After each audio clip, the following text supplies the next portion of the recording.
as it stands and stops, of Tuor and the Fall of Gondolin is the story of a journey on an extraordinary mission conceived and ordained by one of the greatest of the Valar, and expressly imposed upon Tuor of a great house of men, to whom the god ultimately appears at the ocean's edge in the midst of a vast storm. That extraordinary mission is to have a yet more extraordinary outcome that would change the history of the imagined world. The profound importance of the journey presses down upon Tuor and Voronwë, the Noldoran elf who becomes his companion, at every step, and my father felt their growing deadly wariness in the fell winter of that year, as if he himself had in dreams trudged from Vinyamar to Gondolin in hunger and exhaustion and the fear of orcs in the last years of the elder days in Middle-earth.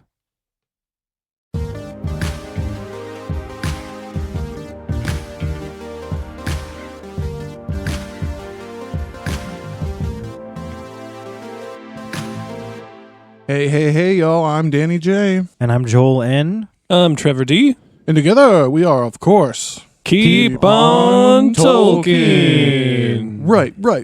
Hello. Yeah. Hello, greetings and salutations, everyone. We're back, and we apologize for our absence. We're sorry.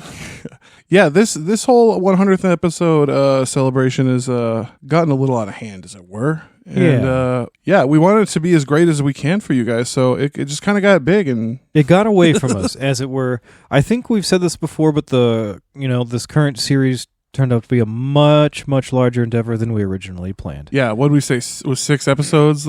Yeah, originally we were like, it'll be like 6 episodes. We're up to 112, everybody. That's what this is. It's 112 episodes long, this series. 100th episode special. It's funny because we thought it was going to be 6, and then we started the whole series out with a skit where we joked about how in the future we'll do something even more ridiculous. We'll do a 1,000th episode special, and it'll be 15. Yeah, how ridiculous episodes is that? Long. Yeah, because that would be hilariously ridiculous. We almost deleted our own joke. We almost rendered it.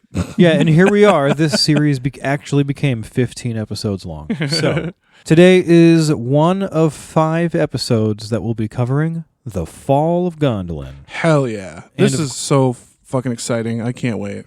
This is a great story. And of course, this is part of our 3 Great Tales of the Elder Days series that we've been talking about. Right. Where we've been covering Beren and Luthien, the Children of Húrin, and the Fall of Gondolin. Yeah. There was a good break there after the Children of Húrin, but rest assured it was so that we could give you a good story. We can't just stop in the middle of the Atanatarian. Why would you do such a foolish thing to stop in the middle of the Atanatarian?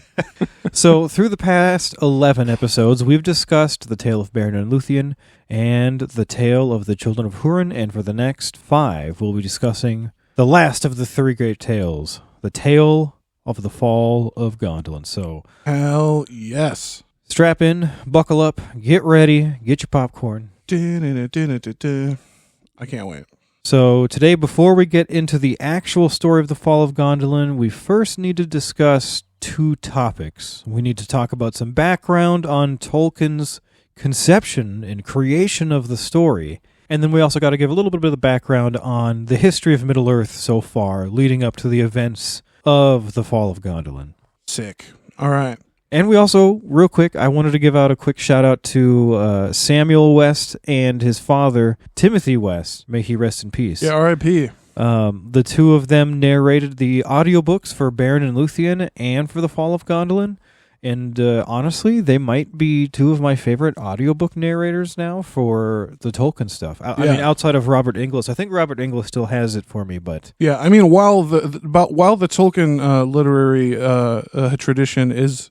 It has many great voice actors that do them. It does. It's hard to compare many of them, honestly, but these guys are great. You should definitely check out these newer books if you haven't. The West Boys, you know? The West Boys, yeah. And again, rest in peace to Timothy West, who passed away on November 14th of 24.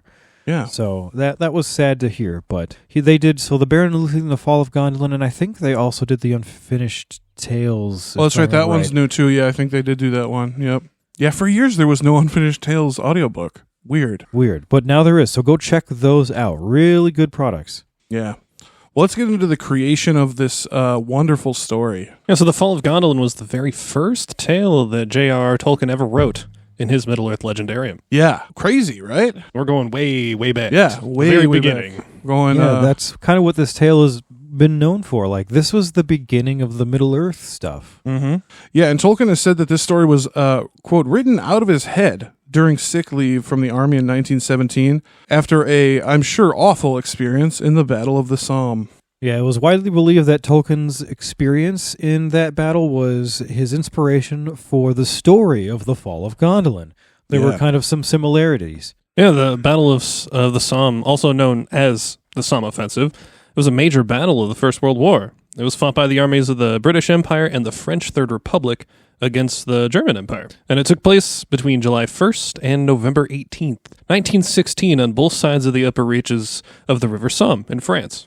Hence the name. Aptly named. Yeah, the battle became notable for its importance of the use of air power, and it also kind of being the debut of the use of tanks in warfare. Yeah, we're familiar with which those. was kind of Game incredible. changer. It was a game changer. Yeah. To those not expecting it on the other side, it was insane to deal with. So the battle in general was intended to hasten the victory for the Allied forces, but it turned into one of the deadliest battles in human history, where more than 1 million people were either killed or wounded. No shit. That's crazy. That's an casualties. insane number. Oh my god! I always knew I'm not a World War I guy. You know, I don't I usually study World War II or Civil War. You know, it's like a typical nerd. Yeah, but like World War I is I don't know all that much about it because it doesn't make a whole lot of sense to me, honestly. With the whole a lot of rich people fighting each other. The biggest thing I remember is a lot of people died. A lot of people died. A lot of people died. But I had no idea 1 million either wounded or killed in a single battle. That's fucked.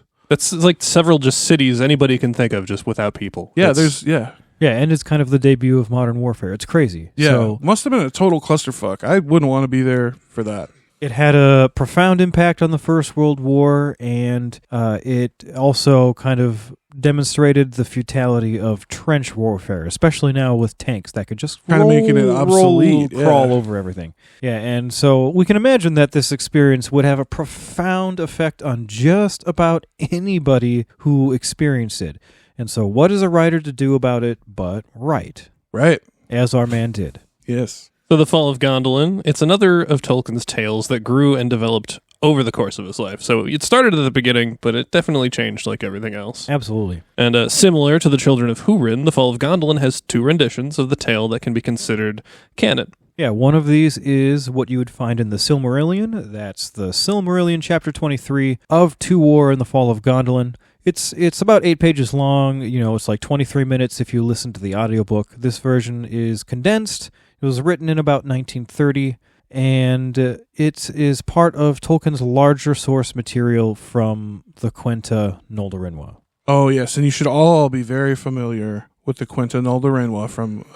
we've mentioned that quite a bit in this series. We have, yeah. Yeah. Yeah, the Quenta. It's a source material that's largely referenced for the Silmarillion, so... Yeah, it's kind of comes up a lot. The Proto-Silmarillion, really. It was, the Quenta was one of the last complete works he made, so it's often referenced. Mm-hmm. Mm-hmm. So, and then the second rendition of the story that can be considered canon is the story that you find in the Unfinished Tales. And that would be the Unfinished Tales, Part 1, Chapter 1 of War and His Coming to Gondolin. This is 34 pages long. It's about... Personal favorite of mine. Me too. Yeah. Me too. We were definitely going to be given this shout-outs throughout this episode. Yeah.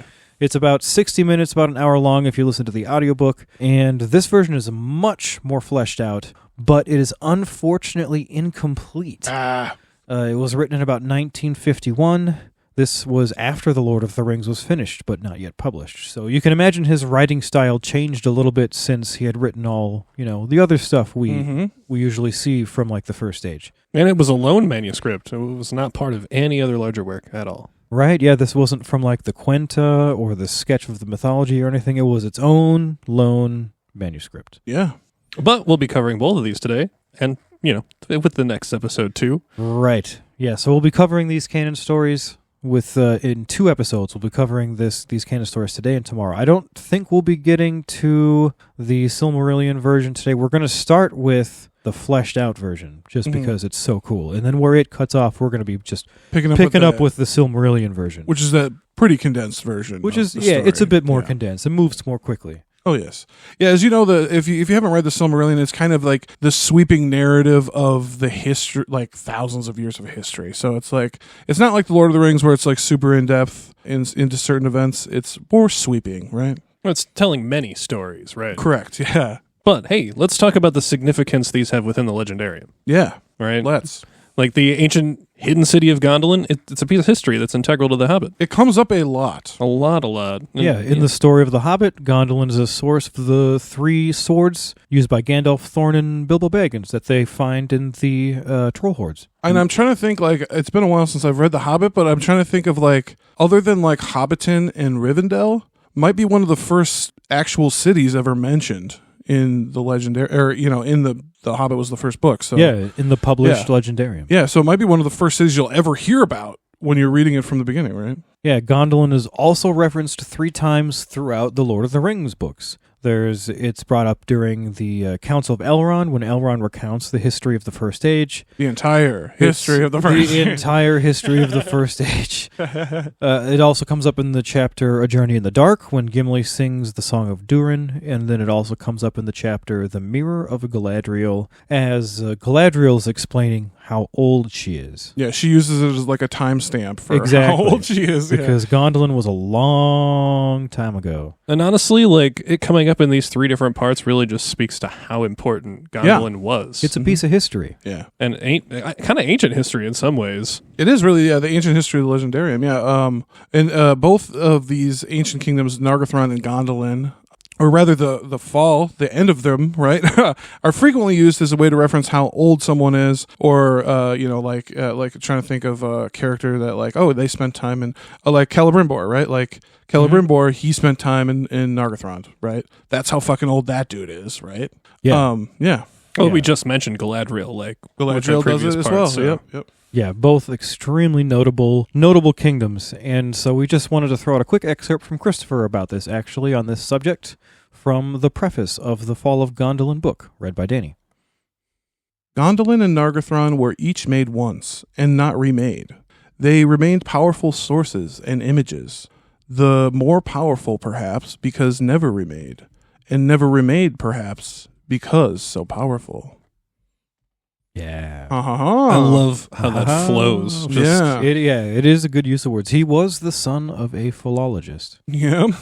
So let's get some historical context for the story, right? That's where we're going next, right? Yeah. So now let's jump into the actual story a little bit. So before we tell the story of the Fall of Gondolin, we got to give a little bit of background on what's happened so far. We did this for both the Baron and Luthien episodes and the Children of Hurin episodes. Yeah. There's kind of a prologue. A prologue, if you will. It's a bit of a rabbit hole you need to go down. Right. Yeah, we need to establish a few things. I think the most ridiculous one was the Children of Hurin one, where it was just straight up a full episode. It was a full episode. Yeah, there was a lot to cover. So in the story of Tuor and the Fall of Gondolin, it technically picks up in the year 472 of the First Age, but in order to really get a complete picture of the history of Gondolin and the impact of everything here, we will need to go back to the beginning of the First Age. Yes, it's early days. Yes, so let's jump first into Turgon and the founding of Gondolin.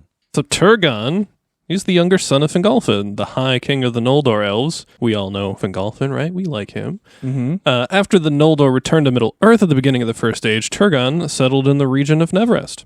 Right, Nevrest. Yeah, a lot of people don't know this whole him posting up in Nevrest for a while. There he built a place called Vinyamar, which is Quenya for new home. Pretty cool name, like Pretty that. Cool.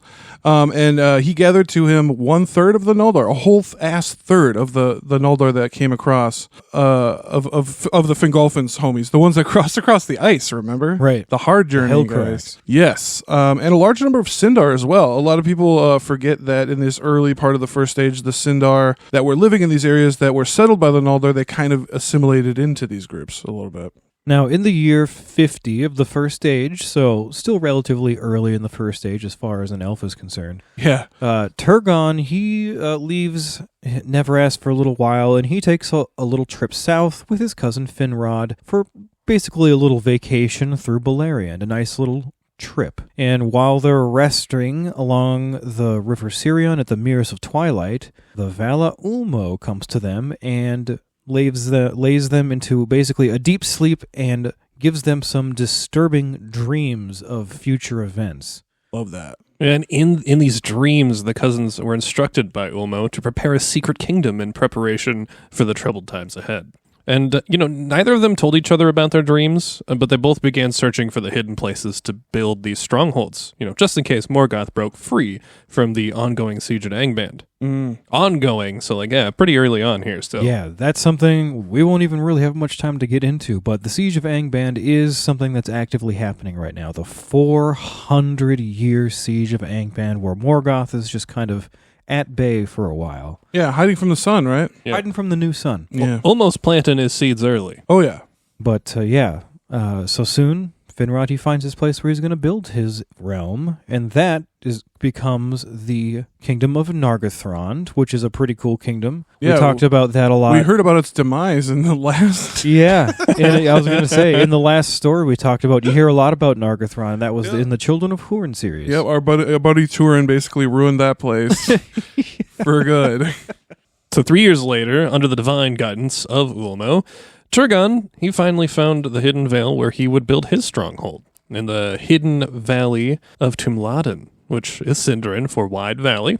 There you go. And it's within the encircling mountains. Yeah, after 52 years of secret labor, Gondolin was finally finished. 52 years is a long time. That is a long time to keep the secret of labor, even. Like that. Yeah. A lot of moving parts to make cities. Yeah, that must have been a hell of a feat keeping that a secret. Isn't that roughly about the same time that they think the Great Pyramid of Giza took to build? It was like 50, 60 Is years. it? Yeah, I think so. I think I remember hearing that, but that's funny. Could you imagine having to keep the Great Pyramid at Giza a secret? You don't have any trees to block the view in this case. Yeah, that's just in the middle of nowhere, really. So Turgon abandoned Vinyamar, and he led his people into Gondolin, where he then ruled for over 500 years, Damn. largely ignoring the events of the Wars of Beleriand. Shutting himself off. Yeah, blissfully just kind of out of sight, out of mind. Before leaving Vinyamar, Turgon obeyed Ulmo's prophecy, and he left in Vinyamar a sword and mail and helm for one who would come in the hour of their direst need and deliver hope to whatever shitty bullshit was going on, right? Yeah, knew something bad was going to happen, and they'd need a hero. I need a hero. I knew that was coming. I need a hero to the end of the night. He's got to be strong.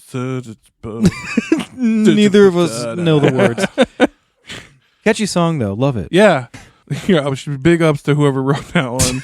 Anywho, so Turgon, he foresaw the doom of the Noldor. He secretly sent mariners to try to obtain the mercy of the Valar, even.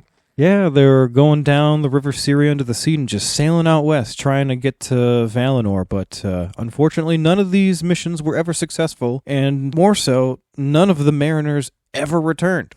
Yeah. More importantly, Makes you wonder. what happened to them? I don't know. Well, Just makes you wonder. Yeah, Just does. I guess it does make you really wonder. does, Yeah, it yeah. really does. What happened to all of them? I imagine they're all at the bottom of the sea, but I don't know. Maybe they made it and they just couldn't come back.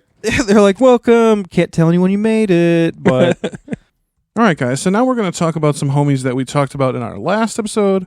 Húrin and Húor, our brothers, right?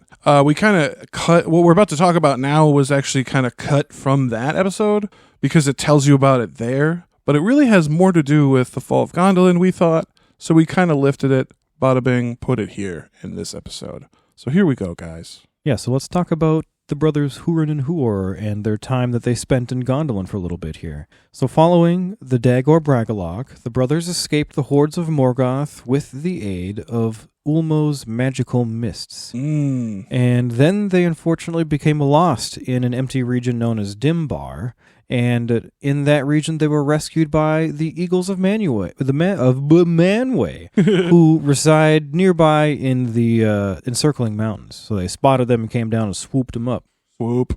And for whatever reason, the Eagles thought it would be appropriate to bring these two young men to the secret elven city hidden in the middle of the encircling mountains. Yeah, I never really understood that, why they decided to bring them there, because they're expressly forbidden from being able to ever go there. Yeah, I think these eagles were just lazy as shit. Because Like, Gondolin's right next to the encircling mountains. right, Like, it's literally the closest yeah, place. it's literally the closest place that you could have brought them. But luckily for the brothers, they are actually received with a warm welcome when they arrived. Turgon was very excited about having them, and he treated them like sons. Yeah, and they stayed in the glory of Gondolin for quite a while, a little while. Yeah, they were there for some years. Yeah. We got a excerpt here from the Silmarillion, chapter 18 of The Ruin of Beleriand and the Fall of Fingolfin. Great chapter. Trev's going to read for us. There, Turgon the king received them well. When he learned of their kin, for messages and dreams had come up to him from Sirion, from the sea, from Ulmo, lord of waters, warning him of woe to come, and counseling him to deal kindly with the sons of the house of Hador, from whom help should come to him at need.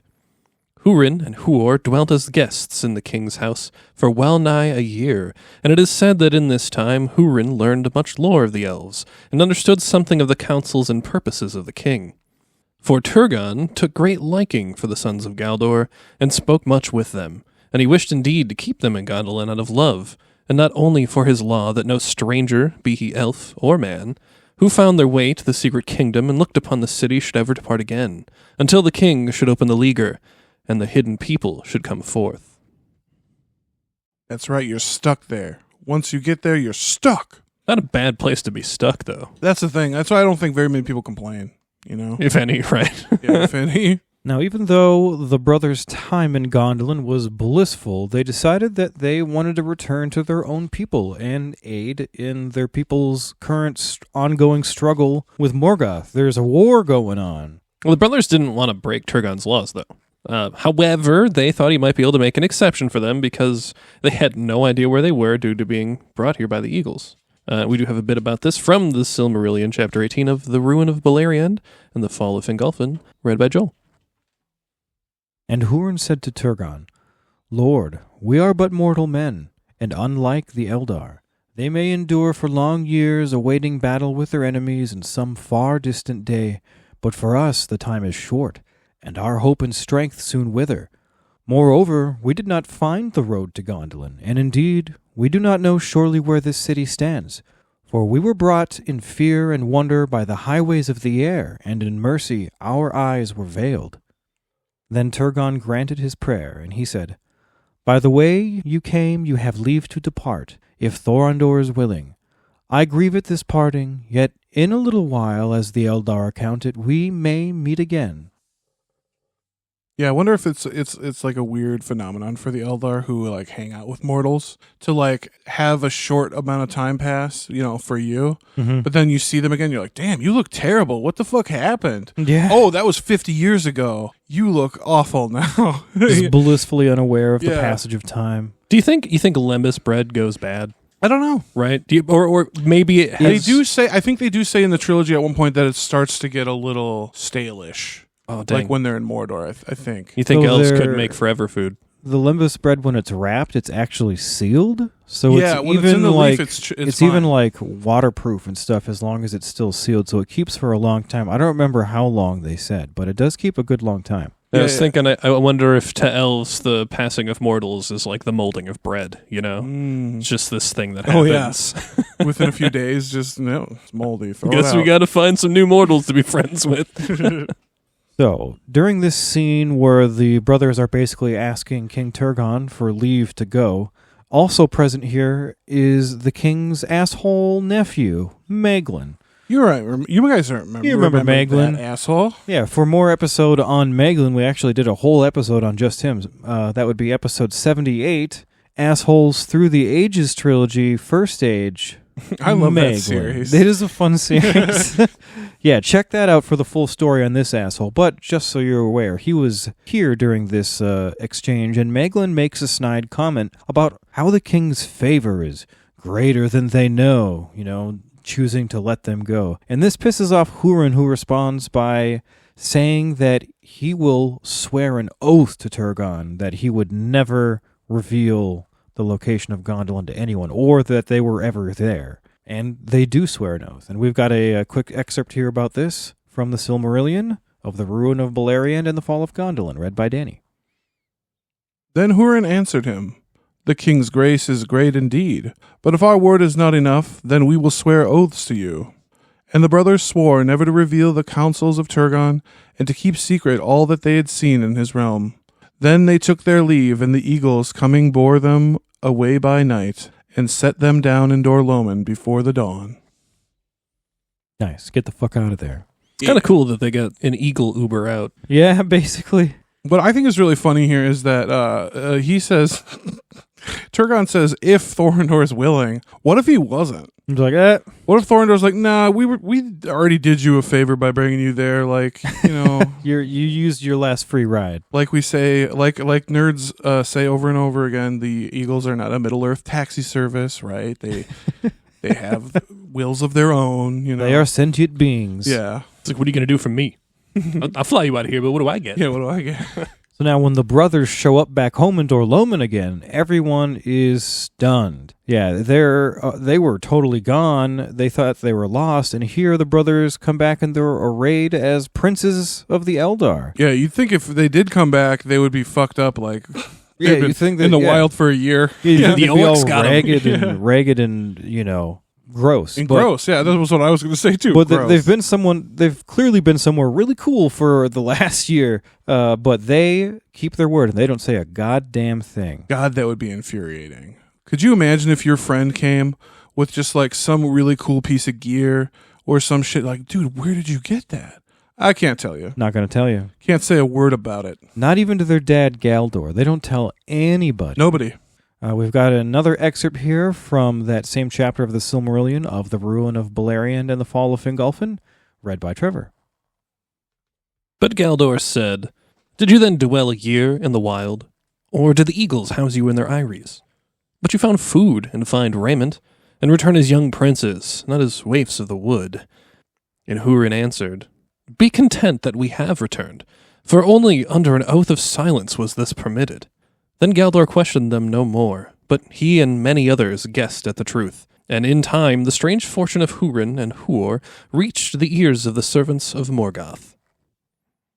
After their return to Dorloman, Huor, he married Rian of the House of Beor. You guys might remember her. Thus, their son, Tuor, was a descendant of all three houses of the Edain. We were just talking about this during review. Yeah. Yeah, because Hurin and Huor's mother is Haleth, right? And remember, they actually grew up with the Halidin for a little while, remember? Because you might remember from the last series. But yeah, so he is the descendant of all three houses of the Edain. Boom. Look at that. Very interesting point on his heritage. Cool. Okay, so we've got just a little bit more Context. A little bit more context, then we'll finally get into the story, we promise. The last thing we got to talk about is the last major battle to happen, the Nirnaeth Arnordiad. Right. This is the one that's also known as the Battle of Unnumbered Tears. So as you can tell, it probably didn't go very well. It was the fifth battle of the Wars of Beleriand, fought between the forces of Morgoth and everybody else who doesn't suck, also known as the Free People of Beleriand. Yeah, its name was taken from the first words of the Doom of Mandos, actually. I Quote, didn't even realize this until, Joel found this. Yeah. Yeah, quote, "Tears unnumbered ye shall shed." End quote. Ooh. Yeah, for more about that prophecy there of Mandos, of the Doom of Mandos, go back to our Doom Trilogy Part 3. That was episode 59, where we talk about the prophecies within the Legendarium. That was a pretty cool trilogy, actually. Yeah, The I love that one. Doom Yeah. Trilogy. Yeah, I love the idea of doom in Tolkien. Like, you think about it outside of Tolkien, it's always something bad, but like it's more of a. It's just how the cookie crumbles. Yeah, it's more of like a force of destiny. nature in a way. Yeah. So the Nirnaeth Arnordiad, this battle was a pivotal moment in the war, as both elves and men took heavy casualties, and this allowed Morgoth to basically dominate Beleriand afterwards. Yeah, he kind of scattered, divided everybody. Like there was no real general leadership outside of Gondolin, which we'll get into, and Doriath, pretty much, right? Mm-hmm. At this juncture. But yeah, it's not looking good for the people of Beleriand. There's no real hope for victory in sight, and everything kind of sucks. Yeah, even Huor, he fell in the Nirnaeth, defending the retreat of now King Turgon. Yeah. One of the two brothers. Very sad. But before his death, Huor speaks to Turgon some famous last words. Super famous in Tolkien, actually, this quote here. Yeah, this comes from chapter 20 of the 5th battle, Nirnaeth Arnoediad, and Joel's going to give it to us. But Turgon said, "Not long now can Gondolin be hidden, and being discovered, it must fall." Then Huor spoke and said, "Yet if it stands but a little while, then out of your house shall come the hope of elves and men. This I say to you, Lord, with the eyes of death, though we part here forever, and I shall not look on your white walls again, from you and from me a new star shall arise. Farewell." And Maeglin, Turgon's sister's son, who stood by, heard these words and did not forget them, but he said nothing. Yeah, so a famous prophecy coming from Huor right before his death. Yeah, I love that. I love what he says. This I say to you, Lord, with the eyes of death. I'm going to start saying that in life and when I'm being serious about something. Yeah, that's a concept that we actually talk about a little bit in the prophecies episode, where people get like prophetic, like eyes of death, like prophecies that they make that they get sight basically from being on the verge of death or their deathbed or something. Doomed themselves, yeah. Yeah, doomed in the traditional sense of the word, not the Tolkien sense of the word, right? Well, so Turgon, he was able to successfully summon the Gondolithlim. Gondothlim? How is that? The Gondothlim. That's plural for the people of Gondolin. People of Gondolin. Yeah. All right, well, he was able to summon them, as well as the remainder of Fingon's people, and they retreated back to the south to his secret ways in the mountains. And they were able to do this because the men of Dor-Lomin held the rear guard as they retreated. Yeah, very important point. Mm-hmm. However, these men of Dor-Lomin became surrounded, and this is when Huor was killed. And he was unfortunately hit through the eye with a poison arrow. Like, getting hit through the eye, I feel like is already a death sentence. It didn't need to be poisoned as well, but it was. So it was just really overkill. And by sunrise, all of the men had been killed except for Hurin, who was taken alive to Morgoth. And that basically brings into the story of the children of Hurin, which we covered. Correct. We had previously correct. Yeah, in 6 episodes. Yeah, covered.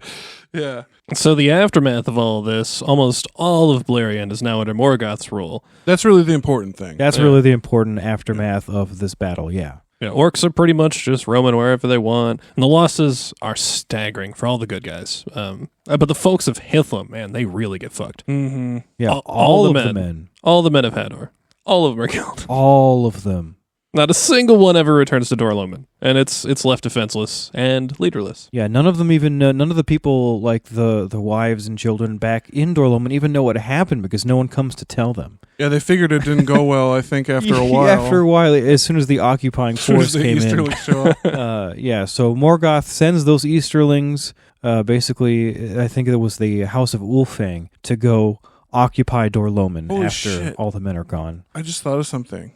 Because Ulfang originally helped, right? He was supposed to help in the... Yeah, he was a traitor. They wouldn't know when Ulfang showed up that he was bad now. Oh, yeah. There must have been an awkward period when they were like, hey, Ulfang, you're here to help us. Wait, why are you here but no one else? Yeah, no, why are you here but nobody else? Oh, Ulfang, you suck. Yeah. Yeah, so Morgoth pretty much rules most of Beleriand now, and it is only a matter of time before he conquers the remaining free people and declares his victory. And that is the end of our setup to the story of the Fall of Gondolin. So, context given. Context has been given. You also know just a little bit more that we left out, you know? Right, yeah, because we cut out a good chunk of that from the last series. And, the Children of Hurin series. Yeah, so now you get it all, everyone. We like to give it all to you. The complete picture. All right, so, and just to review, now that we're getting into the canon version, let's just reiterate that we're going to be covering 2 versions that are considered canon. We're going to be starting with the coming of Tuor to Gondolin, which is a little bit more fleshed out, but it ends before it's finished. But we're going to be starting there. So, let's get into it. Yay! Also known as the final version, as Christopher Tolkien refers to it. So let's start the story of Tuor and coming to Gondolin before Tuor exists, with his mom. Yeah, this is where the story starts. And I think before we start, we just got to say one more time how much we love this story. Like, Yeah. this is the very first story that comes up in the Unfinished Tales book. Yep. And it is... Which we've said before is pornographic for Yeah. for any Tolkien fan. I mean, that book is like so wild. I remember talking to our friend Paul about it years ago. How that book just was like mind fucking blowing. Like the shit that was in there. Couldn't even believe that shit existed. You know what I mean? Yeah, it's really great stuff. So check that. And out. this was also, like we said earlier, this was written after he wrote Lord of the Rings, so his writing style has developed, and it was very good. The descriptions are beautiful. We fell in love with the story. So anyway, Yeah. can't talk enough about it. We love it so much. Let's jump into it. Right. Well, the story kind of starts with Rhiann, who is the wife of Huor, and the mother of Tuor, right? Mm-hmm. She lived in Dorloman, of course. She was actually a refugee from Ladros, I believe, where the House of Beor used to hang out. Because she's House of Beor, right? Yes. So she's from Ladros. She's in Dorloman, not having a good time, right?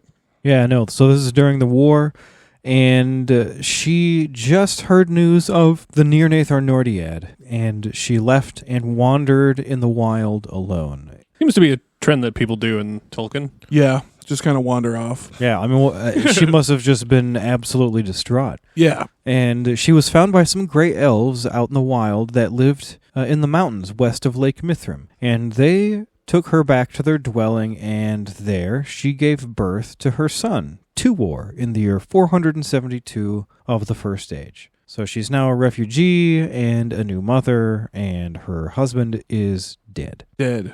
Shot through the eye with the poison arrow. But after Tuor's birth, Rhiann mentioned to the elves that she wanted to go look for her husband Huor. One of them informed her that he was killed in battle, though. Ooh, awkward. And that his body likely lies on an enormous hill of corpses left on the battlefield. Yeah, which is not the best news. This place, the giant hill of corpses, is known as Houd en Nengi. Nengi, yeah, I think. Which is Sindarin for Hill of the Slain. And Love that. it is literally a giant, not just a mound, but a hill of corpses. Yeah. Like, you could probably sled down it in the winter. Maybe. Yeah, it'd be a little bumpy. A little bumpy. Oh, the smell, man. The Ugh, smell. stinky. So Rhiann asks these elves to basically foster her son so that she can go off and try to find her husband's body. But unfortunately, when she does finally find the Hill of the Slain, she is filled with such just absolute sadness. She is so distraught and broken that she just lies down on the hill and dies of grief. Another one for the fire. Like the end of Another Night of one, the Living Dead. another one on the hill. Yeah. And you guys, we just get out of the Children of Hurin, and we're already dealing with this stuff again. Some really sad shit.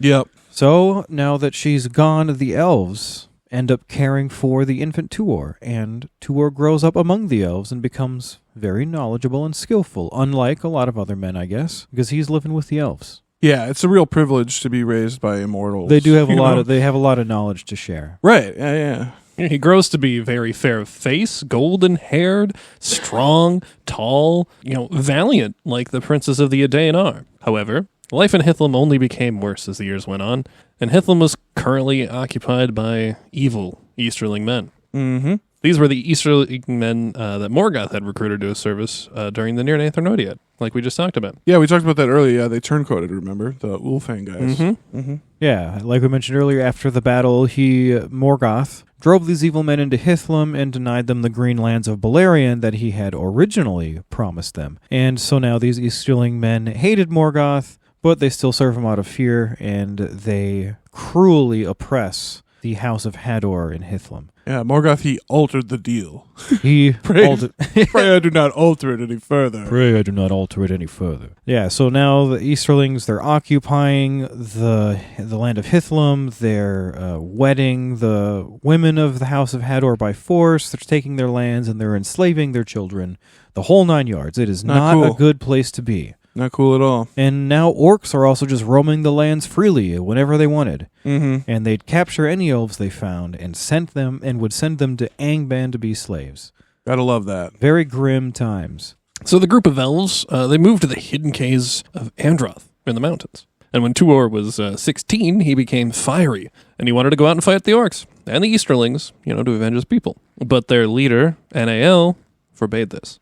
Now, this is because he had planned to lead his people out of these forsaken lands, and he wanted Tuor with them. We've got an excerpt about this from Of Tuor and his coming to Gondolin, and Danny's going to read it.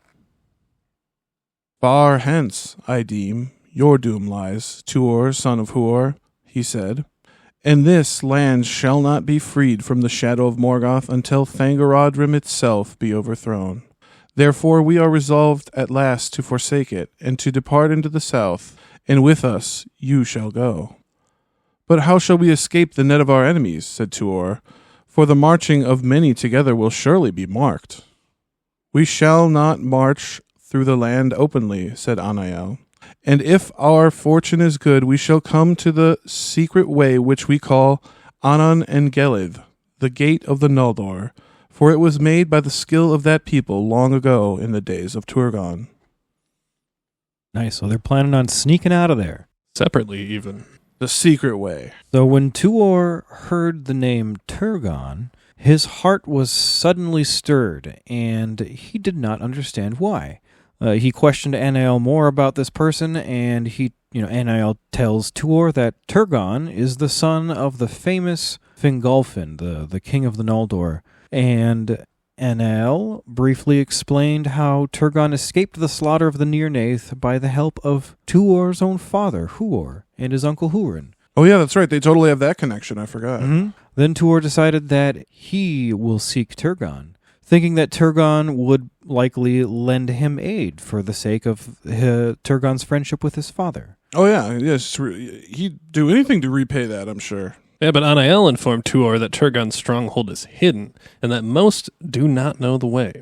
He advised Tuor to come with them south to the Havens, because at the Havens he might be able to meet some wanderers from the Secret Kingdom. So the elves and Tuor leave the caves of Androth and head west towards the secret gate of the Noldor. But they were almost immediately assailed by orcs and Easterlings that had been spying on them the whole time. Shit. So the band of elves is essentially scattered far and wide into the night, but Tuor would not flee, and he killed many of the orcs and Easterlings that were trying to capture them.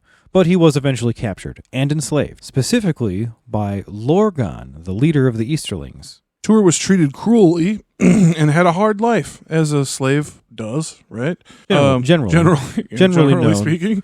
But Tuor, he patiently endured. He bided his time for 3 years, right? And in that 3 years, the life of a slave, what does it do? It does give you one thing. Physical strength, right? So this dude has been getting buff for 3 years. And he is now a beefcake. Yeah, and he is now a certified Dane beefcake. He is a hunk. And one day he was able to overthrow his guards and just run off into the woods, because that's how mighty he had become. He was a big guy. He was a really big guy. It's true. He's the tallest of the Edain, actually, save Elendil, I believe. He's the tallest of the Edain of the First Age, I believe. And from there, he returns to the caves of Androth, and he lives there alone. He remains an outlaw for 4 more years. Like, this is a long time. Yeah, I mean, what are you going to do but return back to the only safe place you've ever known? So he spends this time searching for this fabled Gate of the Noldor that he'd heard about, but he could not find it for the life of him. And during this time, Tuor would frequently kill Easterlings that he'd come across. Just for fun. Just for fun. And naturally, they put a price on his head, but they would not dare to approach the area that they even knew was his hideout. They were too scared of him. He was too good at killing them. Yeah. One day, now 23 years after that Nirnaeth, Tuor was resting near a small spring in the mountains. He began to be filled with inspiration of Ulmo to leave the land of his fathers. Filled with Ulmo's inspiration. Ulmo does that. He fills people sometimes. He fills you up. But again, Tuor did not know where to find the hidden gate of the Noldor. So he took out his harp and he began to sing. Then, as he was singing, a spring of water just sort of sprang at his feet. As it does. And it began to surge and surge with water, and it overflowed, streaming noisily down the rocky hillside next to him. And Tuor took this as a sign, and he followed the stream. And thus he came out of the hills and passed into the northern plains of Dorlomin, and after 3 days he could begin to see some long gray mountains ahead of him, the Arid Lomin. And Tuor had never actually been this far. He'd never been into this region before, so this was all new to him. But he kept on following that river. And by dusk, the hills had risen up before him. He comes to a stone wall. And in this wall, there was an opening, like a great arch that the stream just kind of flowed through. Tuor lamented thinking that the stream had brought him to a dead end, though, so he stayed the night there. Yeah, just like, I guess I have to stay like, here. oh wow, this stream literally led me to a wall. Cool. Guess I'll set up a checkpoint. Perfect. Yeah, at dawn he hears voices coming from inside the hole. Weird, right?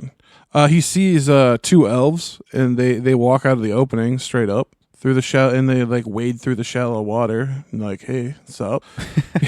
These guys turn out to be two Noldor named Gelmir and Arminas. Yeah, they're kind of like reoccurring characters. Yeah, we know Gelmir and Arminas. We've heard of them a few occasions. Yeah. Yeah, they came to, in our last story, they came to Nargothrond to give a warning as well. Oh, that's right.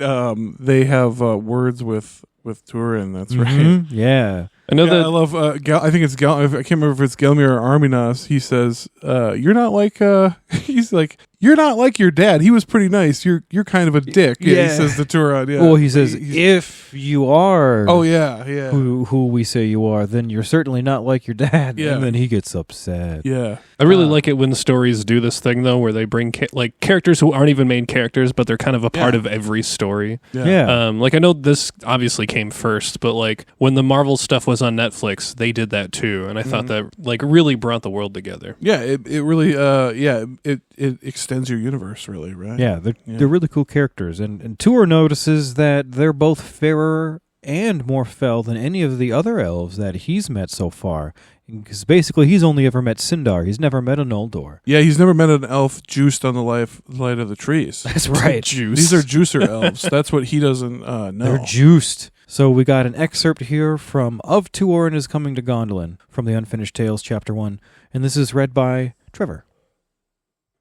But even as the light of the coming sun shone pale in the far mists of Mithrim, Tuor heard voices. And looking down, he saw in amazement two elves that waded in the shallow water. And as they climbed up the steps hewn in the bank, Tuor stood up and called to them. At once they drew their bright swords and sprang towards him. Then he saw that they were grey-cloaked, but mail-clad under, and he marveled, for they were fairer and more fell to look upon, because of the light of their eyes, than any of the elven folk that he had yet known. He stood to his full height and awaited them. But when they saw that he drew no weapon, he stood alone and greeted them in the elven tongue. They sheathed their swords and spoke courteously to him. And one said, Gelmir and Arminas we are, of Finarfin's people. Are you not one of the Edain of old that dwelt in these lands ere the Nirnaeth? And indeed of the kindred of Halidor and Hurin I deem you, for so the gold of your head declares you. And Tuor answered, Yea, I am Tuor, son of Huor, son of Galdor, son of Hador. But now, at last, I desire to leave this land, where I am outlawed and kinless. Yeah, these guys, they seem to have an innate ability to recognize men and what house they're from. They did that exact same thing here as they did with Tuor and Turambar. Well, honestly, though, if you remember from our Two-Port Men episode, the houses of the Edain wildly look different. I suppose you're right. each One other. is like tall with blonde hair, the other one is like... Well, remember, like, the House of Baor even had, like, two variations. Remember, they had, like, more lights, fairer-skinned people, and then they had people that had, like, a darkish brownish type color. So, like, all these guys look... God, that's right. Yeah, we covered all that in the men episode. Check so that out. So much detail. So much detail, yeah. So, like, you could, you could definitely tell where people were from, or like what house they were from, by their physical features. Especially the golden hair is a dead giveaway from the House of Hador, right? And probably like gray eyes from the House of Baor, right? That's another dead giveaway. Well, the elves informed Tuor that he is going the right way, you know? And Tuor asked if he knew where the Gate of Noldor is, since they are Noldor, and they laughed at him. And they informed him that, they're kind of standing right in front of it. Standing in it, brother. They're like, look at that. We actually just walked right through it. Yeah, check it out, man. You made it. Yeah, they pointed to that open cave where the stream had been flowing into. Apparently, it hadn't even occurred to Tuor that you could walk through that. And so they stepped into the water and showed Tuor the way through this secret dark tunnel. Because just inside this opening, there were stairs that ran alongside the stream as it went down into the ground. and Gelmir used a lamp to light the way. And it was a really cool special lamp that we've talked about before. This is a lamp that was made only by the Noldor in Valinor. It was basically a lamp that housed a flame encased in a white crystal. Right, because that the lamp could not be blown out or quenched with water. Yeah, it's basically like a waterproof lamp. Yeah, and it gave off a clear blue light. So, and these are also sometimes referred to as Feanorian lamps. Yes. And if you know anything about what we call on the podcast Feanorian technology, it's often so advanced that we just really have no idea how it works. Right. Well, we do know that the dwarves also had some similar technology. It wasn't the same exact thing, but they also made lamps of crystals. And we Tolkieneered during our review for this episode that maybe that was something that was passed down from an Aule thing. Yeah, because the Noldor, both Feanor would have and the dwarves would have learned from him. You know who also sort of made a kind of lampish thing, if you want to argue it? Galadriel. Don't even say, you're going to get us to argue the vial of Galadriel. Where does the light come from? No, we're not getting into that here. That is for a different time. Totally comes from the water. Were you just trying to start that fight? Yes. Yeah, okay. Yeah, I was like, was he just trying to start shit? Similar technology. Yeah. So, Gelmir and Armanas. So they guide Tuor down this dark tunnel until this tiny river flows over a small waterfall into like a larger chasm. And there they stopped and they pointed out the continuation of the tunnel along the other side of the chasm. They said, there you go, that's the way. And they also said that, this is as far as we're going to go, though. Like, we got to get back to what we're doing. So, like, have fun. Yeah. And what they are doing is we learned they're out warning people about shit, aren't they? They're on an urgent errand. Yeah. They're working for Ilmo, too, aren't they? Yeah, they were the ones that they had that temporary mission to go to Nargothrond in the last series. Remember? That's right. Well, we've got an excerpt coming from these parts here. But from Of Tuor and His Coming to Gondolin, Unfinished Tales Part 1, Chapter 1, and Joel's going to give it to us. Now we must return and go our ways with all speed, said Gelmir. For matters of great peril are moving in Beleriand. Is then the hour come when Turgon shall come forth? Then the elves looked at him in amazement. That is a matter which concerns the Noldor rather than the sons of men, said Armanas. What know you of Turgon? Little, said Tuor, save that my father aided his escape from the Nirnaeth, and that in his stronghold dwells the hope of the Noldor. Yet, though I know not why, ever his name stirs in my heart and comes to my lips, and had I my will, I would go in search of him, rather than tread this dark way of dread. But Gelmir said, I have heard that your house has the favor of the Lord of Waters, and if his counsels lead you to Turgon, then surely shall you come to him, whithersoever you turn. Follow now the road to which the water has brought you from the hills, and fear not. You shall not walk long in darkness. Farewell. And think not that our meeting was by chance, for the dweller in the deep moves many things in this land still. Anar, Kaluva, Tielyana, the sun will shine upon your path. With that the Noldor turned and went back up the long stairs, but Tuor stood still until the light of their lamp was lost, and he was alone in a darkness deeper than night amid the roaring of the falls. Dang, they just leave him there without any light? Yeah, that kind of sucks. Yeah, figure it out, bud. Okay, thanks. Especially on some, steps, man. It's got to be treacherous. Well, here's the thing. This is kind of unfair. Elves, especially like super old elves, they can see in the dark. They're around before the trees, right? So they can I suppose, see, yeah. they can see at least a lot better in the dark In nerd terms, than poor old Tuor can. I'm pretty sure all elves in Tolkien have dark vision, if you will. Because they're children of the stars, right? They were born before the sun and moon. Yeah. So they're kind of being a little dicks to him. I think. Well, if they're Could have elves gave him that, the lamp, but At also the very least. if they're elves that saw the light of the trees, wouldn't they also be Does able that to delete their night vision? Is that what you're? No, gonna think? the opposite, right? were blinded. Because they'd be able to with see juice. they'd be able to see the unseen realm. So wouldn't that sort of maybe illuminate? It's like having thermal vision, but not. Oh yeah, some full spectrum vision. Like, Yeah, maybe they don't even Investigation need mode. they don't even need Like that little light. Yeah, like detective Detective mode. mode, yeah. In the Batman games. Yeah, dude. So anyway, now Tuor continues down this dark tunnel alone until he begins to see light. And when he emerges on the other side, he finds the stream is now flowing through a deep ravine, and the ravine had tall, sheer sides that ran straight towards the west.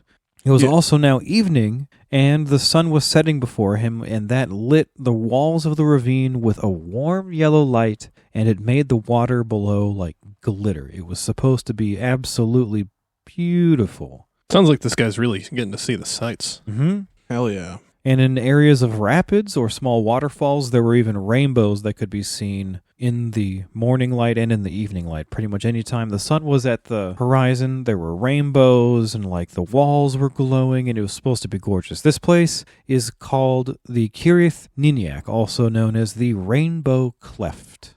Beautiful. And when I got to this part in the story the first time I read it, I think is when I knew that this was one of my new favorite, stories. Yeah. It's sad that it's just fucking ends. Yeah, it is sad that it just ends, but anyway, we'll get to it. We'll get to the disappointing end of this story. Well, because of all this beauty, right, too, where he's full of hope, right? And so he continues down the path that ran alongside the water, past with his rainbows and everything. And when night came, he just rested there, He's feeling safe by the waters of Ulmo. As one should. In the morning, though, he continued. But he went a little slower, He wanted to enjoy the beauty of the place. He spends 3 days just slowly journeying down the ravine. Yeah, it takes his time. He enjoys the cold water and all the fish. They're all colors of fish. And on the 4th day, the sides became lower. The river became deeper and wider. Other small tributaries began to flow and fall into the river. Yeah, and Tuor became enamored of this place, and he sat for a while just listening to the endless sound of the water, little waterfalls, and water streaming into the river. It was supposed to be like music. Heck yeah, and just like that, he wants to collab, right? So he pulls out his harp and starts to sing, right? In the starlight. Super, super fucking peaceful, I bet. Mm-hmm. His voice seems to fill the hills with song. He didn't know it, but he was currently in the land of Lamoth, the Echoing Mountains. Some fun little history bit here. This is the same region where Morgoth's cries of anguish could be heard, echoing after Ungoliant attacked him in his attempt to steal the Silmarils from his hand. Remember? Yeah, it said his cries forever echoed in the hills there. Yeah, and remember the Balrogs of Angband heard him. Yeah. Yeah, made their way down there. A lot goes down here. This is also the same region where Feanor first landed in Middle-earth, where the voices of his hosts had echoed in excitement, right? When they had first landed in Middle-earth. Mm-hmm. And they were super excited from just killing all those Teleri. Yeah, and then subsequently burned the boats. Burning the boat. They were so excited that they had to burn all those ships. So excited that to burn all those boats. Get it out of their system. And so, while he's, having a good time, playing his music, enjoying the night, he hears a strange cry that gives him pause. So the cry is some strange animal that he'd never heard before. Yeah, it really took him off guard. Just a really strange animal sound he'd never heard. Yeah, I think that, I'd be freaked out too. In the middle of the night, some weird sound. Not ever having heard this before, so without going too into it, we've got an excerpt here to cover this. Of course, this episode is going to be heavy with excerpts, this and the next. So be prepared. There's just too much beauty that we can't not quote it. So here's another excerpt from Of Tuor and His Coming to Gondolin from the Unfinished Tales, read by Danny. Amid the silence, Tuor heard in the air above him a strange cry, and he knew not of what creature that cry came. Now he said, "It is a fey voice." Now, "Nay, it is a small beast that is wailing in the waste." And then, hearing it again, he said, "Surely it is the cry of some night-faring bird that I know not." And it seemed to him a mournful sound, and yet he desired none the less to hear it and follow it, for it called him, and he knew not whither. The next morning he heard the same voice above his head, and looking up he saw 3 great white birds beating down the ravine against the westerly wind, and their strong wings shone in the new-risen sun. As they passed over him, they wailed aloud. Thus, for the first time he beheld the great gulls, beloved by the Teleri. Then Tuor arose to follow them, and so that he might better mark whither they flew, he climbed the cliff upon his left hand, and stood upon the top, and felt a great wind out of the west rush against his face, and his hair streamed from his head. And he drank deep of the new air, and said, This uplifts the heart like the drinking of cool wine. But he knew not that the wind came fresh from the great sea. I can only imagine what that would be like, getting the fresh sea breeze for the first time.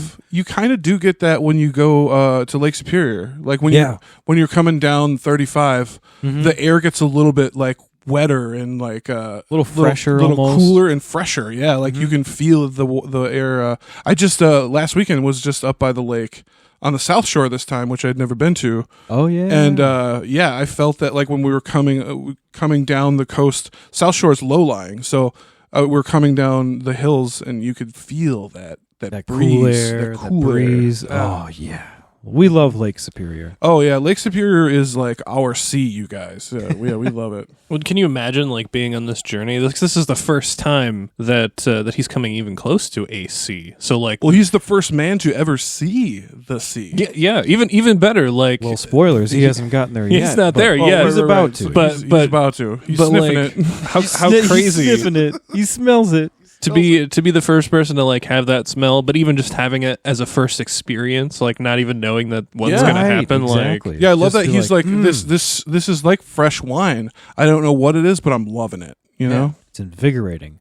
So now at the top of this ravine, Tuor, he still continues along the ravine, just seeking these gulls up at the top. And after a while, he heard a great thundering noise from down below in the ravine. And when he looked down, he was amazed to see a huge wave almost to the top of the ravine working its way back upstream against river.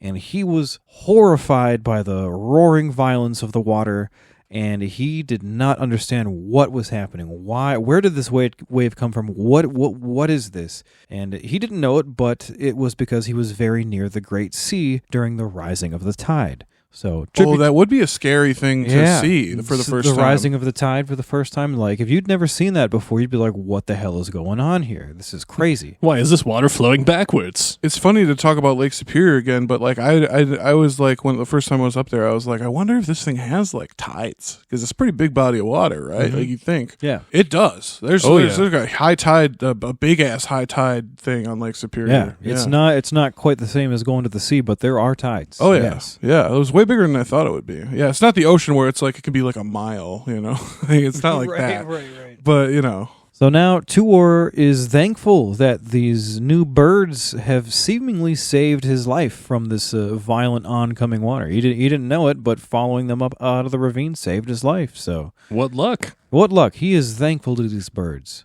But he's now pretty uncomfortable being so near the water that he changes course. He goes south, and he continues his journey over the open land instead of next to the river. Yeah, he just tries to cut cross country. He finds rugged landscapes swept by nearly constant wind coming from the sea. And there were no trees, but all the herbs and bushes grew bent due to the wind, and Tuor didn't know it, but he had now entered the country of Nevrest in springtime, which was previously inhabited by Turgon and his people. Yeah, heading southward, Tuor finally came to the shores of Middle-earth at sunset, and he saw the Great Sea for the first time. At sunset. Can you imagine that? Seeing the sea with the sun like setting on the horizon, like and that's your first time seeing it? That'd be amazing. Well, Beautiful. it wouldn't be setting on that side. Sunset's in the west. Oh, that's right. It's backwards. I was thinking of like America, like the American coast. Oh, going to the East Coast? Yeah.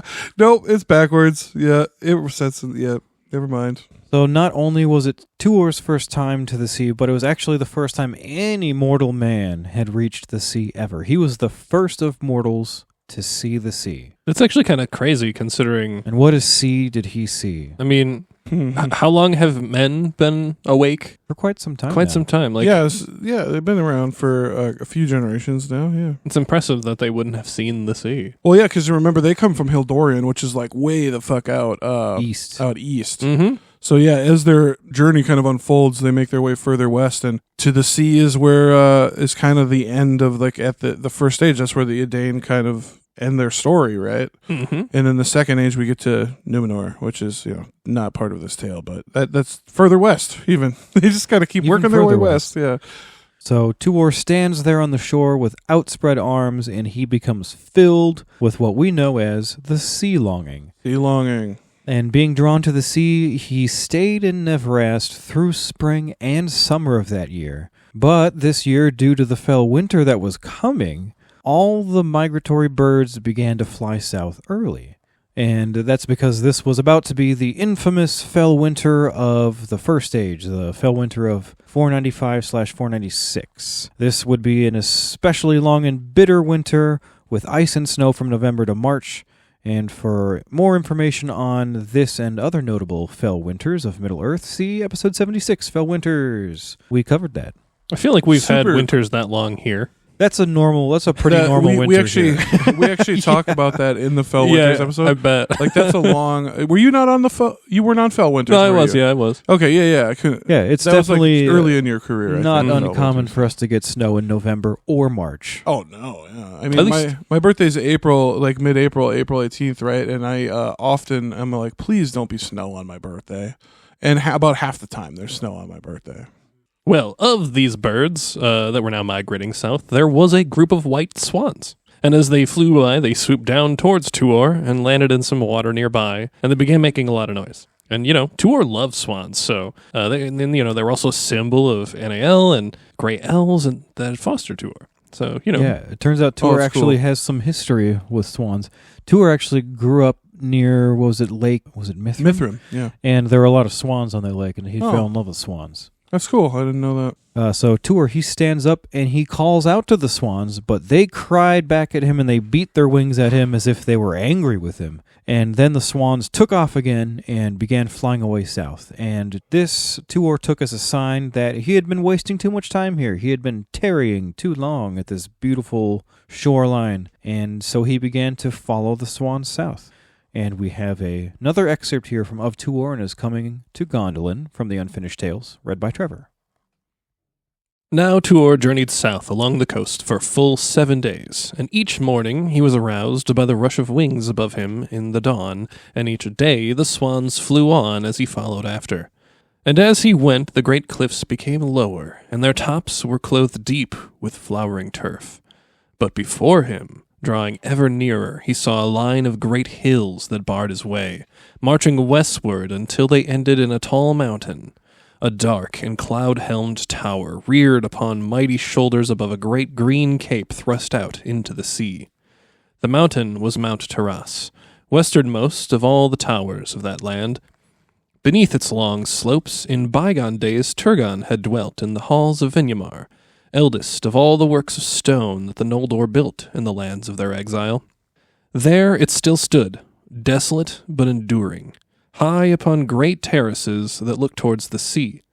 The years had not shaken it, and the servants of Morgoth had passed it by, but wind and rain and frost had graven it, and upon the coping of its walls and the great shingles of its roof there was a deep growth of gray-green plants that, living upon the salt air, throve even in the cracks of barren stone. That honestly sounds like a pretty cool place. I never understood why it was left abandoned after Turgon left. You'd think somebody would take up home there. Yeah, I never really understood that either. Yeah, Neverest just kind of remains empty. It's weird. It seems like prime real estate, really. Yeah, it's right on the coast there. And nobody cares about it. You know what Not I would even do? Morgoth. I'd buy it and build a wind farm there. That's what I would do. Yeah, it sounds like a windy-ass Yeah, place. it's windy. That's a great idea. Yeah, a bunch of windmills. Yeah. So Tuor finds an old abandoned road, and he follows it the rest of the way to Vinyamar. And once in Vinyamar, Tuor was in awe of its amazing halls. And he noticed that the swans that he was following had landed up on the highest terrace in front of the western doors of that great hall. Yeah, so he followed the swans for quite a distance, it seems. Very far. Yeah, swans took him right up in there. And yeah, they seem to be... The swans are in on it, I think, you guys. The swans are in on it. Secret Swan Society. But yeah, so Tuor, he makes his way up to the halls, and he enters it. And we get a nice little excerpt here about it. Again, from Of Tuor and Is Coming to Gondolin, Unfinished Tales, Part 1, Chapter 1, read by Joel. Then Tuor went up the wide stairs, now half hidden in thrift and campion, and he passed under the mighty lintel and entered the shows of the house of Turgon. And he came at last to a high-pillared hall. If great it had appeared from without, now vast and wonderful it seemed to Tuor from within, and for awe he wished not to awake the echoes in its emptiness. Nothing could he see there, save at the eastern end a high seat upon a dais, and softly as he might, he paced towards it, but the sound of his feet rang upon the paved floor as the steps of doom, and echoes ran before him along the pillared halls. Sounds like a great place. I always loved that imagery there. I don't know, it sounds so cool. Yeah, So profound. It really paints a picture for what it would be like to wander around a completely abandoned city. It seems like a very empty place, but an empty place that has a lot of like gravity to it. I don't know. Yeah. It's well, really it's cool. lived in, right? Like it's clearly like that's when you wander through an old house or an old city, right? That's why there's so many ghost stories and shit. It's like because it's like it's lived in, like generations of people have lived here and now they're all gone. It's weird. It's got history, and you can't help but wonder why they're all gone, right? Like what happened? This seemed like a pretty dope city, and now nobody's here. Why did they leave? Yeah. Yeah, I just love that. For all he wished not to awake the echoes of its emptiness, and then it talks about like the echoing of his footsteps and being the steps of doom, and it's just cool. So much great stuff. Well, as Tuor stared at the empty throne, the sun began to set at his back, and a high window created a shaft of light that now spotlighted the wall behind the throne. And Tuor now noticed that hanging on the wall was a shield, a hauberk, a long sword, and a helmet, which I think we heard earlier in what we were talking about. Mm-hmm. The hauberk appeared to be made of dazzling silver. The shield was long and large, but it was very light and plated with thin metal. It bore the symbol of a white swan's wing on a blue background. Already kind of coincidental, the whole swan connection. And so then Tuor says out loud, quote, "By this token I will take these arms unto myself, and upon myself whatsoever doom they bear." And then he takes them, and he puts them on. It turns out they're exactly his size. Is that not Weird. theft? I suppose it kind of is. Or is it because it was easy, like plundering an old plunder. city? Yeah, I'd say It's it's like plundering. plunder. Yeah. As Tuor exited the hall, the swans bowed down and started to honor him, and they each plucked a large feather from their wing and presented it to Tuor. And Tuor took 7 feathers and put them in the crest of his helmet, and then the swans left and flew off northward, and he never saw them again. It's kind of nuts. It's crazy. Also very cool imagery of the swans bowing over and plucking the feather out for him. Cool. They've, that also has to imply that these swans have some kind of intelligence beyond a mere regular animal. Yeah. Right. A lot of animals in Tolkien seem to have sentience, whether or not they speak the common language. Especially birds. We were just talking about Birds, this especially not too birds. long ago too. Yeah, the thrush, the crabine, the eagles. Yeah, there's plenty. So now Tuor felt himself drawn back to the sea again, so he made his way down from the high dais down to the nearby beach, because remember this place is basically on the coast. And the setting sun began to be obscured by some darkening clouds that were coming in from a coming storm. And this is when Tuor sees a large wave covered in mist off in the distance, but rolling towards the land quite quickly. Tsunami. Tsunami! Yeah, terrifying. You just see the sea and then it swallows you. Get to high ground. Well, as this wave drew closer, it curled and broke and rushed forward. And where it had broken, there now stood an enormous and majestic figure, Ulmo, the Lord of Waters. Boom. And this is such a famous interaction between Ulmo and Famous Tuor. art, a lot of famous Tolkien art. I think Yeah. Naismith does a really cool one, if I remember right. A lot of cool art comes from this scene. We've got an awesome excerpt here from Of Tuor and His Coming to Gondolin again, read by Danny. Then Tuor bowed in reverence, for it seemed to him that he beheld a mighty king. A tall crown he wore like silver, from which his long hair fell down as foam glimmering in the dusk. And as he cast back the grey mantle that hung about him like a mist, behold, he was clad in a gleaming coat, close fitted as mail of a mighty fish, and in a kirtle of deep green that flashed and flickered with sea fire as he strode slowly toward the land. In this manner the dweller of the deep, whom the Noldor named Ulmo, Lord of Waters, showed himself to Tuor, son of Huor, of the house of Hador, beneath Vinyamar. He set no foot upon the shore, but standing knee-deep in the shadowy sea, he spoke to Tuor, And then for the light of his eyes and for the sound of his deep voice that came as it seemed from the foundations of the world, fear fell upon Tuor, and he cast himself down upon the sand. Rightfully Again. so, man. Yeah. That's Yeah. like... Yeah. That's like, I mean, I'd be terrified a little bit, but also like This is- amazed. This is you know? intense. Yeah, and that's what a lot of the art is. It's Tuor like falling on the ground, Yeah. like, you know, and then Ulmo like being all glorious. Well, like based on this description, like you know, I'm imagining like his clothing might be not like just clothing, right? Like it's flowing in some way. Like it says his hair like is like foam, like falling down Yeah, or I've whatever. seen Like a lot of the artist renderings, he kind of looks like elements of the ocean. Like he'll have like shells integrated into his armor and like yeah. sea foamy like beard and yeah. Artists, y'all are really talented, man. These fucking you nerds that read this shit are really talented people. Keep making art. I mean, there's such great imagery that's coming from this scene. Yeah. It's so great. Art begets great art, right? The great art begets more art. So Ulmo greets Tuor and informs him that it was he who was responsible for inspiring Tuor to leave his homeland and seek Turgon. And Ulmo informs Tuor that he is to be Ulmo's messenger to send to Turgon.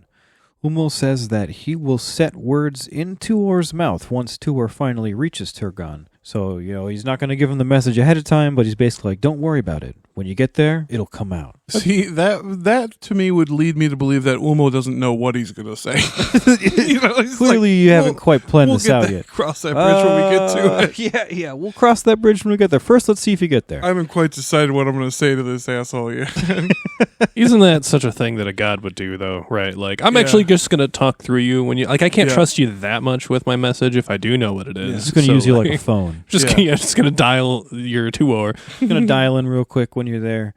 Well, you know, Ulmo actually had intended that Tuor made it there back in spring, but you know, he was kind of just prancing around doing whatever, having a good time. Yeah, he was taking his time. Remember, he was enamored with the beautiful rainbow cleft, and then he was enamored with the sea. He took his time getting there. Yeah, he dilly dallies. it took him till dilly-dally. autumn. He skipped. Yeah. He went the whole extra couple of seasons, Mm-hmm. and almost then, like he's like, "Hey man, there's an evil winter coming, and it's coming early." And he warned that some of his other counsels had been ignored, so that now a great evil creeps upon the valley of Sirion, and a host of foes has come between thee and thy goal, is what he says. Yeah, so things would have been easier had you gotten here sooner, but now things are pretty. It's going to be pretty difficult moving forward because you took your time getting here. And this line, the great evil that creeps upon the valley of Sirion, is a direct reference to the events of the tale of the children of Hurin that we just recently covered. Which are taking place elsewhere in Beleriand right now. Basically, this is around this time is when the siege of Nargothrond happens, the sacking of Nargothrond. Oh, damn. Yeah, that's not good. Yeah, and you got to remember that Turin and Tuor are actually cousins. They were born 8 years apart, so they're pretty similar in age as things go. That's right, yeah. So their two stories do overlap quite a bit. Yeah, I mean they're even both raised by elves, right? Right. To for some number of years, and you know, being that 8 years apart, Turin was born in first age of 464, while Tuor was born in 472. Yeah, very close, very close. So yeah, the stories they do overlap quite a bit. Mm-hmm. Now Ulmo says that now that Tuor will have to go a different way than he originally planned, it will be less pleasant than he had originally devised. And Ulmo says that Tuor will need to go quickly and will need to pass through peril to get there.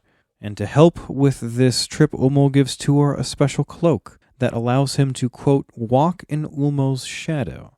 Pretty cool. That's pretty sick. Yeah, basically like a little cloak of invisibility almost, a little cloak of shadow. Sounds cool, but also kind of sus, if I'm being honest. What is it? You mean sus like the Emperor's New Clothes? Like it doesn't do anything? It's not real? No. Like I'm sure it would do something. Just like I don't know, walking in his shadow seems kind of dark. You never know. With godly powers, I just feel like there's always something that's going on there. More than you know. You don't trust gods? You don't trust gods? There you go. Yeah. It's probably, honestly, from all the reading about gods that I've done, it's probably the better thing to not trust them. Better safe than sorry. Yeah. Stick to people. Yeah, okay. So Ulmo takes the time to teach Tuor, or he takes a little time to sit down and teach Tuor about the history of the Noldor so that he might better understand the significance of his role in history right now. doesn't trust him with the message, but is about to explain history to him. Give him a little context. We'll give him a little context. So we've got a excerpt here about this scene, once again from Of Tuor and His Coming to Gondolin, read by Trevor.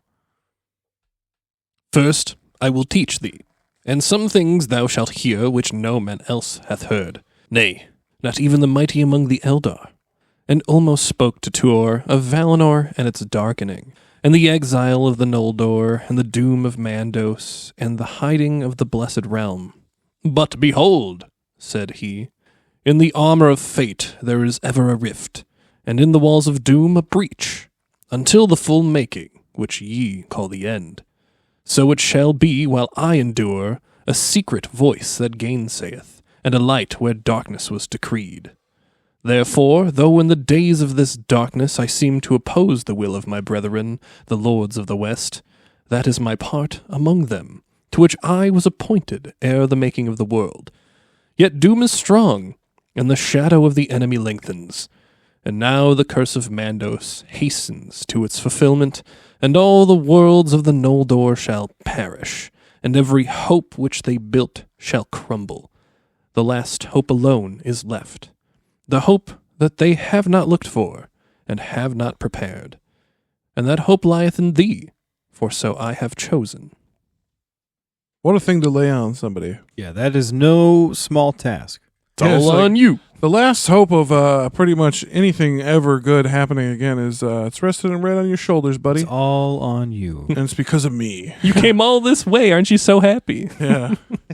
So Tuor questions Ulmo about how he'll find his way and whether he is really the right person to send on such a clearly important task. But Ulmo reassures Tuor that there is a reason that he was chosen. And Ulmo points out that Tuor is very valiant. And he also says that Tuor will, quote, bring into the world a hope beyond sight and a light that shall pierce the darkness.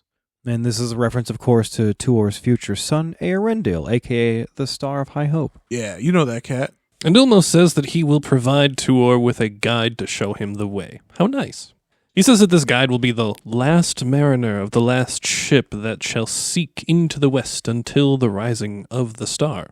Very prophetic. Also very specific. Yeah, very, very specific. Ulmo then took out a horn and blew a single mighty note. Oh my God, the horn of Ulmo has a specific name, and I can't remember what it is right now. It's a fun one though. Tuor was entranced by the sound of this horn. Oh, it's called the Ulumuri. Ulumuri, there you Ooh. go. Thank you, Joel. When Tuor had a vision of the sea and all the expansive waters of, then Tuor had a vision of the sea and all the expansive waters of Arda, right? He kind of tapped into Ulmo's network as it is, right? Yeah. Ulmo gave him this vision. Mm-hmm. And then Tuor sees the shores of Valinor and the mountain of Taniquetil. Whoa. And then Tuor's vision ended. He could not see anymore. No, I'm kidding. But a huge lightning bolt filled the sky, and it was accompanied by booming thunder. And then, Ulmo was just gone. Damn. Mysterious. Just like that. Yeah. Gods be mysterious. He just Batmaned out Yeah. after a big bolt of lightning. And now there was a serious storm with strong winds, and the sea was extremely turbulent. So Tuor fled back up to the protection of the halls of Vinyamar nearby, and there he waited out the storm in Vinyamar. He spent the night sitting in Turgon's throne, and he had unsettling dreams. But when he awoke, there was only one dream that he could recall. A vision of an island with a steep mountain at its middle, and the sun setting behind it, and a single dazzling star above it. The future island of Numenor. What? What a dream. Holy shit. And that is where we're going to leave you for today, guys. Oh, yes. To be continued. It will be. So while we have started this tale, this episode was largely a lot of setup. Yes, it was. Interestingly, a lot of it came from the Unfinished Tales, which we both adore, because it is a weird mashup of First Age info with late Tolkien writing. Exactly. Which is super cool. And unfortunately, it doesn't get to the point of covering anything with Gondolin. We don't get there. No, we don't quite get there. But the whole trip up until that point is just so gorgeous. Oh, and yeah. we're gonna continue covering that trip a little bit more in the next episode. Mhm. And we're so excited to get there. But Yeah. this is all we've got for you today. So let's just do a few final thoughts to wrap things up before we let you go. Yeah. So Well, this seems like kind of a personal pilgrimage for Tuor. Like Very much so, yeah. He Yeah. goes a long way, it seems. Yeah, absolutely. It's definitely a personal pilgrimage for him. yeah, it's slow, but it's very beautiful, and it's worth it. I think if you're a person who enjoys Tolkienian writing, you'll eat this shit up, right? Yeah, and like we said, this is one of me and Danny's personal favorites. I know I particularly love the part of his journey when he travels through the Rainbow Cleft and his discovery of the gulls. I thought was always so beautiful. Yeah. And yeah, these poor kids from the House of Hador, man. These the two guys we're learning about. Yeah, the brothers. Yeah, or the cousins rather. Right, and, like, well, I meant Turin and. Oh, you're talking about the cousins, Turin and Tuor. Yeah, like they're living under occupation, right? That fucking sucks. They both have important journeys that they go on. But it's going to be really interesting to see how Tuor's story differs in tone From Turin's story. Sure. Yeah, because Turin's story, the story of the children of Hurin, is a great tragedy. Right, and this one is more hopeful. This one is more of an epic. Yeah. And it is definitely more hopeful. Mm-hmm. It's more about like destiny and stuff. It starts off grim, but we're going to get there. Yeah, It's like this is a prophecy of good where the last one was a prophecy of evil. it was just awful Exactly. shit. Yeah, this is exactly, like yeah. grimness leading up to hope. The last one was grimness just leading into tragedy. That's an interesting way to put it, Trev, because you're kind of juxtaposing two godly forces there, right? Like Melkor's curse on Turin, but in this one you have You've got Ulmo's Ulmo. prophecy being foisted on.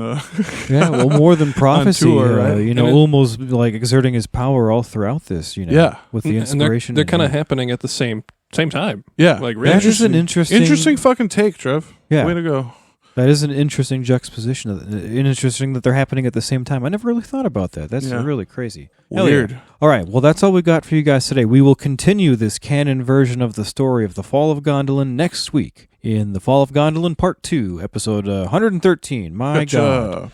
Well, that's it for today, guys. Thanks for listening to KOT Podcast. Subscribe to us wherever you get your podcast. Make sure you stay up to date on new episodes. They come out infrequently, but they come out.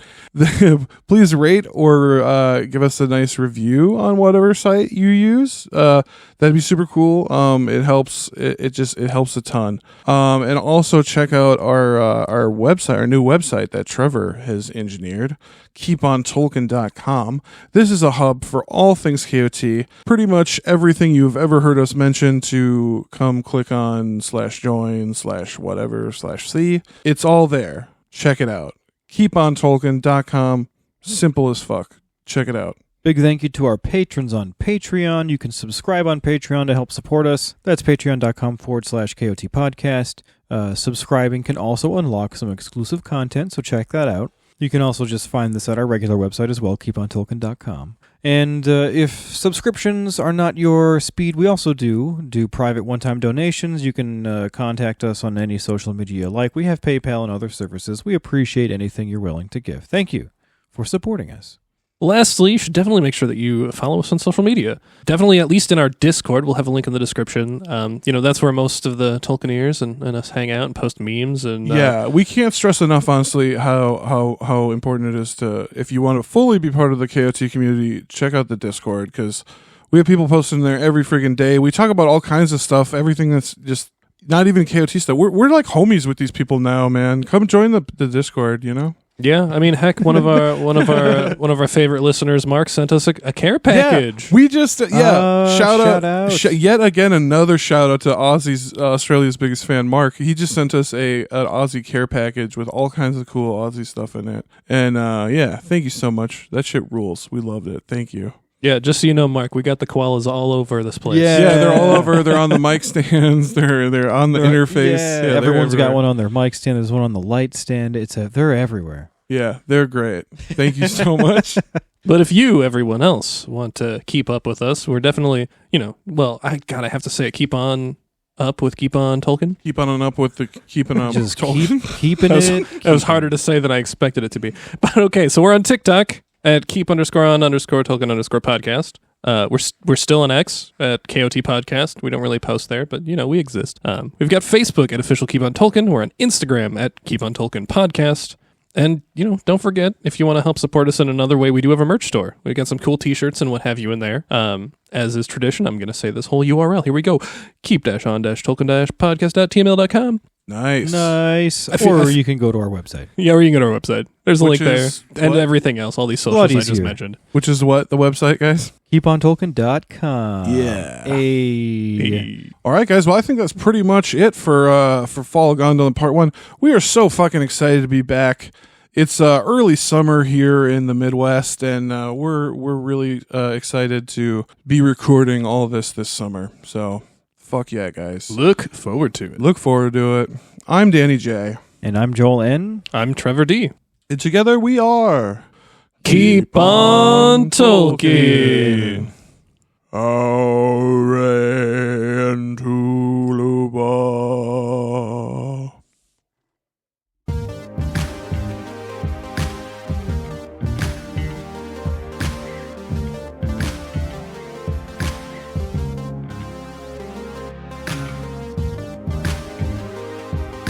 I imagine that's what his horn sounded like. Oh, cool. That's... yeah, I just... love that this cat has been here the whole time. We have a podcasting cat now, you guys. So cool. Podcat. That was terrible.